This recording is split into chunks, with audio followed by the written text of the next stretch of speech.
امبارح في ماتش الزمالك في الكونفدراليه وكايزر تشيفز، جمهور الزمالك امبارح رفع احتفاءات كده لبعض اللعيبه واساطير النادي ونجوم النادي، اساطير زي عبد الحليم علي وحازم امام الكبير والنجوم زي شيكابالا ومدحت عبادي والناس دي. جمهور الزمالك كانت لفته طيبه جدا ان هو يكرم لاعيبته اللي كانت بتلعب في النادي من سنين، من الالفينات وقبل الالفينات، بتكرمهم في 2026 في ماتش، في ماتش. تمام.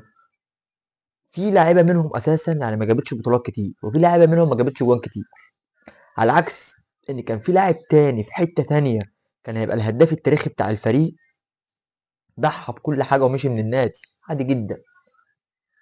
كان مكانه دلوقتي كان ممكن يعدي الناس دي بمراحل، يعني كان جمهور الزمالك فعلا كان مصنفه احسن من الناس دي او اعلى من الناس دي في الحب وفي القيمة وفي المقام. بس هو قدر ان هو يضحي، ضحى بكل ده وراح الفريق المنافس زي ما تحب. بس ده يثبت لك ان جمهور الزمالك عمره ما بينسى حد، عمره ما بينسى لاعب لبس التيشيرت الابيض وضحى من اجل التيشيرت الابيض الا وكرمه كل ماتش وكل لحظه.